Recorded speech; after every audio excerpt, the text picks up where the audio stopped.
its case against the former Kaduna State Governor, Mr. Nasir el-Rufai, in the ongoing alleged wiretapping trial before the Federal High Court in Abuja.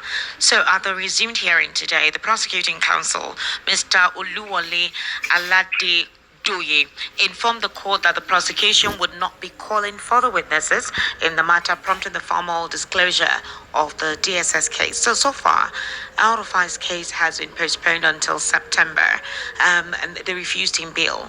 The defense sought 2 weeks to file the application, while the prosecution requested 2 weeks to respond and also applied for a variation of some of the bail conditions earlier granted. So they're saying that the whole situation is stringent and difficult to meet. So as it stands now, there are talks that all of this is deliberate to stall him from participating in any political activity up until after the elections have been conducted.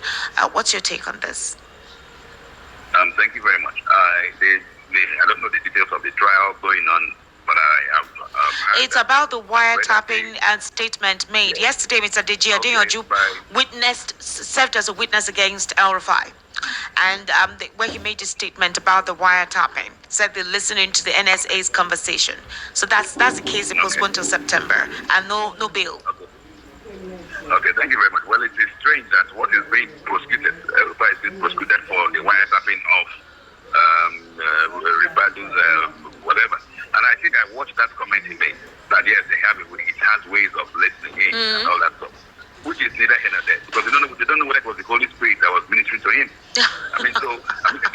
Oh yes, he has his mate, of course. But spirits work in mysterious ways. But the sad thing is this: we are in a country where terrorists are kidnapping children in their hundreds.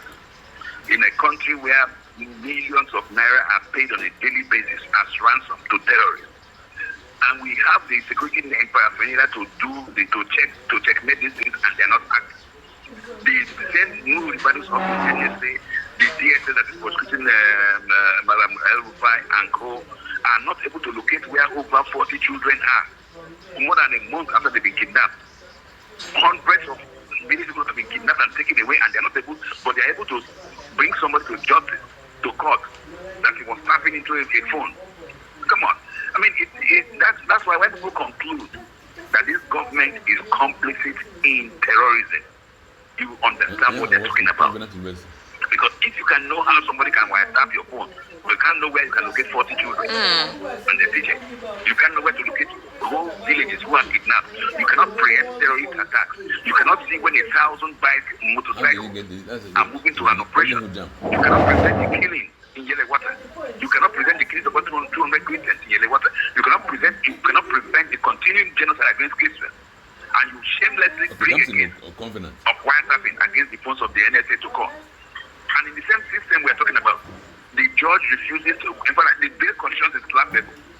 The bail condition was that people, civil servants of grade level 17, who must have houses in Asokoro and Maitama. Any civil servant of that level who has houses in criminal. Any civil servant who has houses in Asokoro and Maitama, because houses there go for the range of not less than 700 million.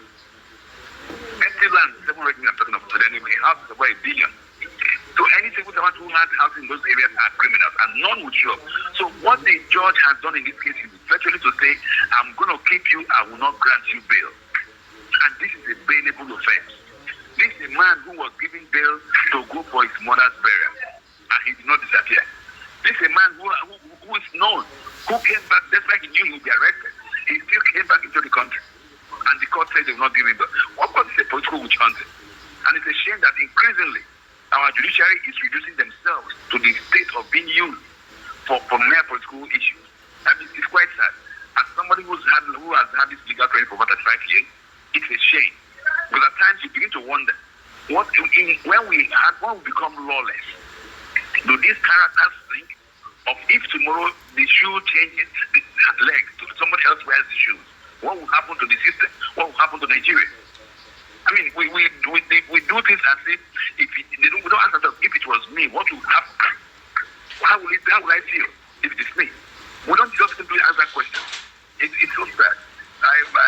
The whole idea is to keep Mr. el-Rufai out of circulation until whenever they finish the elections. Yes. Until whenever they finish the rigging process.